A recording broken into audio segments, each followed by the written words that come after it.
So last night, I had to identify as a Mogwai. I couldn't eat after midnight. And well, I won't be able to eat until tomorrow afternoon sometime. And you might be asking me why.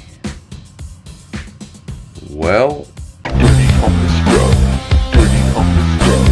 Life in hell or a dirty homeless scrub, dirty homeless scrub, dirty homeless scrub. Life in hell or this dirty homeless scrub, dirty homeless scrub, dirty homeless scrub. Life in hell or a dirty scrub, scrub.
oof.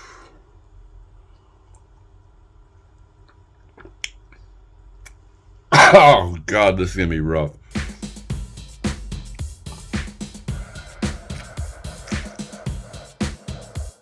Oh God, this is horrible.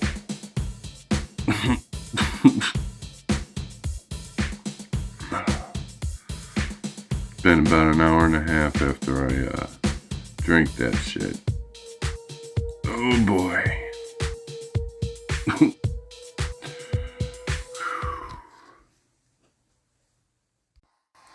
So it's a little after 9, and I haven't eaten in like, what is that, 21 hours?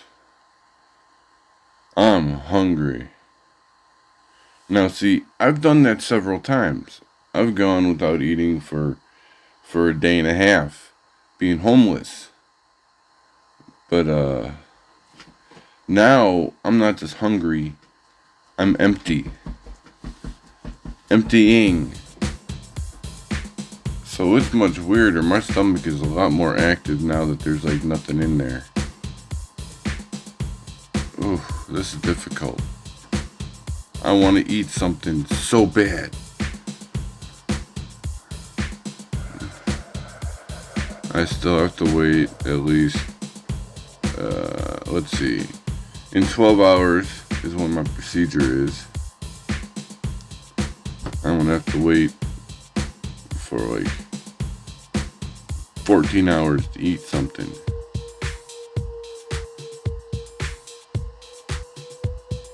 Ouch.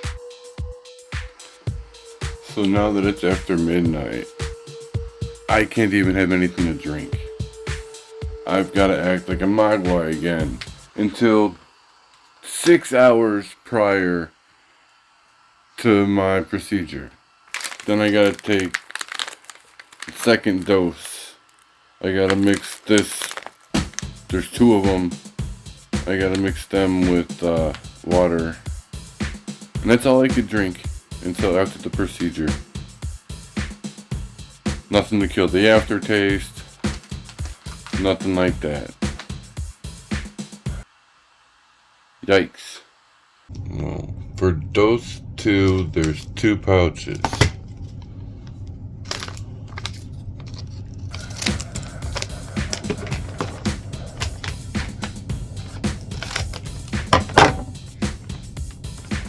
I hope they both mix in there without overflowing.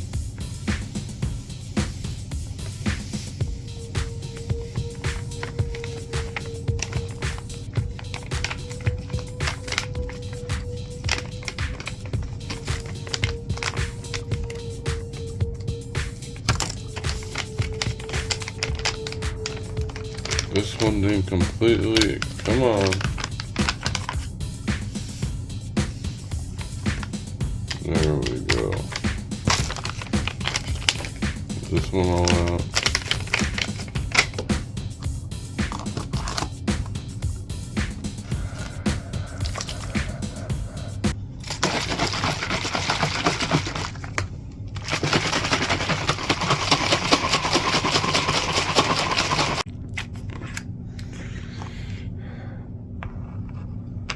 It smells just like the last one.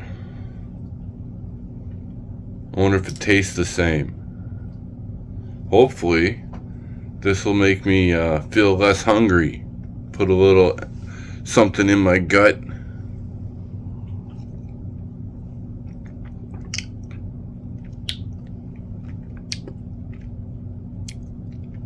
Oh, I thought for a second there.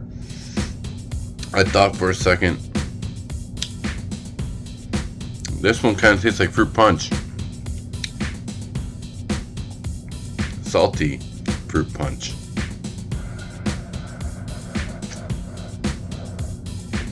And this is all I could drink. I can't have anything else after this until after the procedure. Harsh. Oh.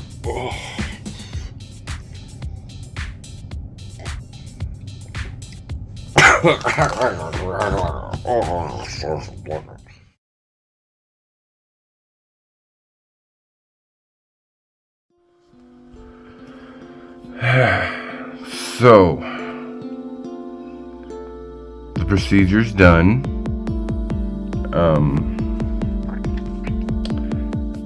Earlier today, and well, I got the findings right here.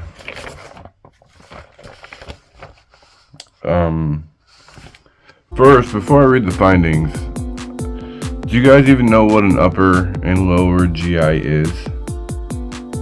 Well, the GI, I believe, stands for gastrointestinal tract. You know, like your intestines and everything.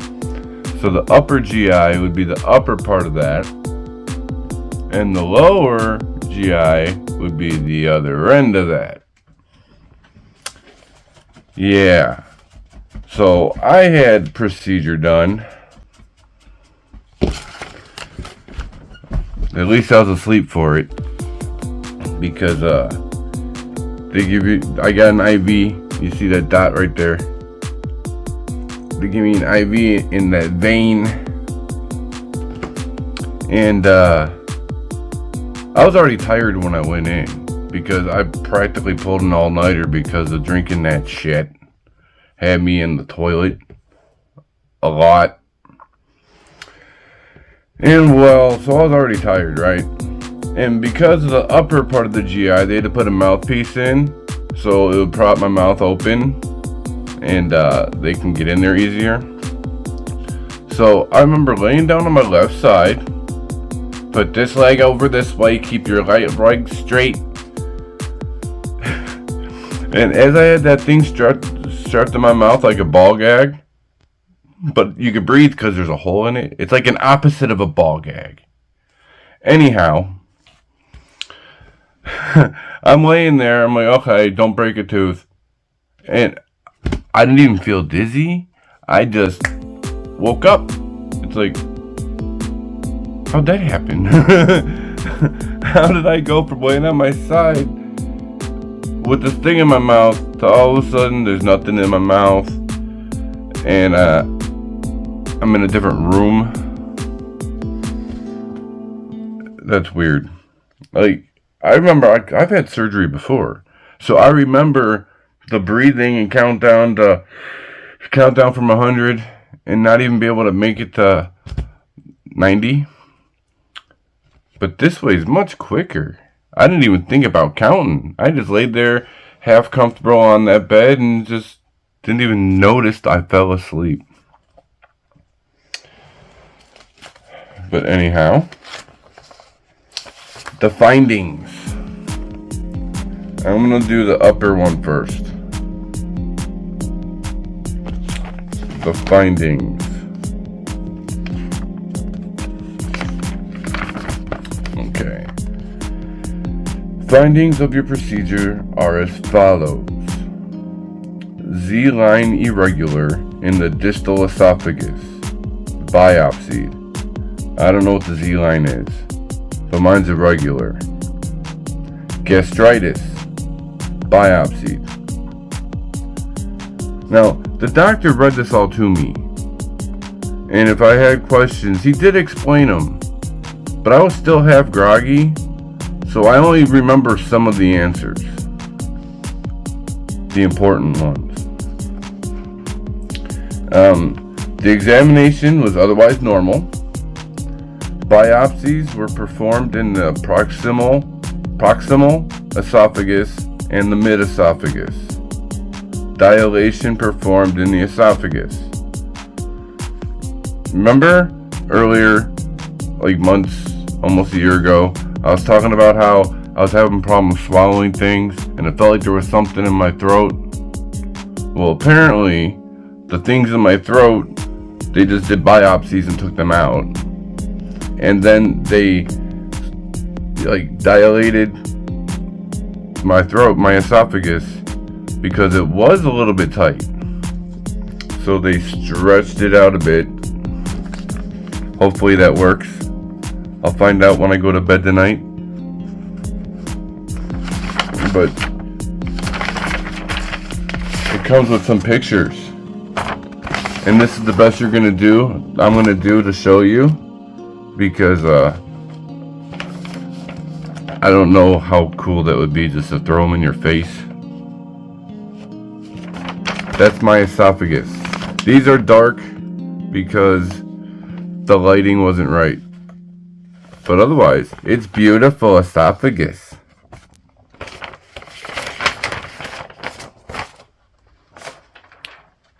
That's what they found there. Now, the other end. Findings in your procedure are as follows.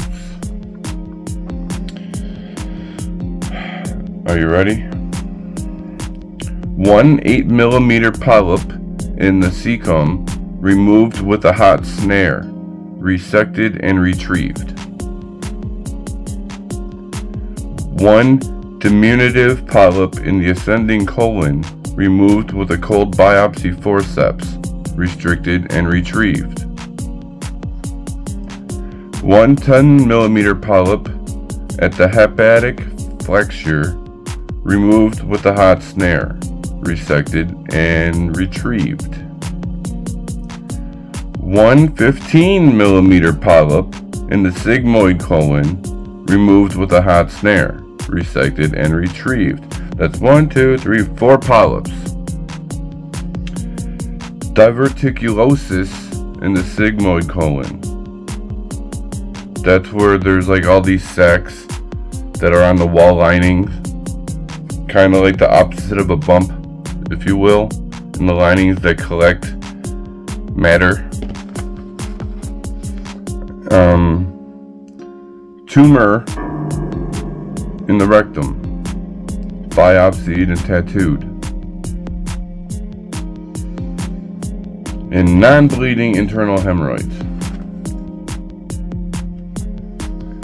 Remember when I said that he explained things to me that I don't remember all of the answers, but the important ones? Well, that one's the tumor one. That one, he said that first and foremost. And I think it's because of what he said that made me not really recall everything else after that.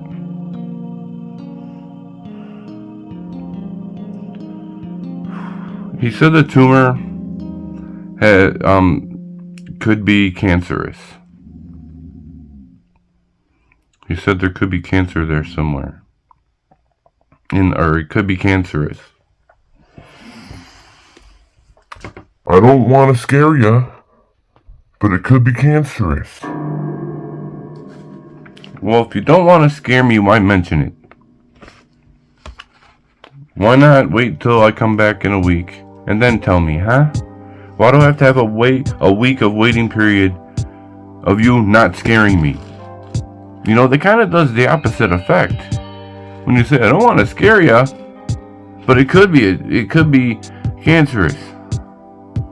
But you gotta wait a week or so to find out.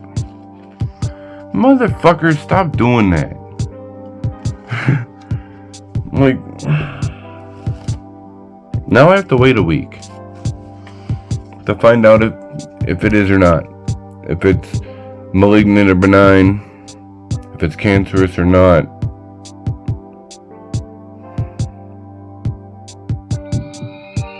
This is not going to be a fun week or so. I go back on February 7th, which is more than a week because today's the 24th. I assume that if they find out that it is, that they'll let me know sooner.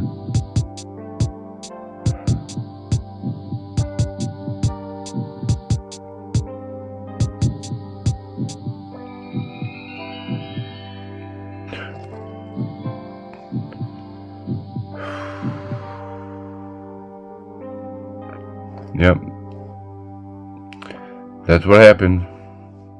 Peace out.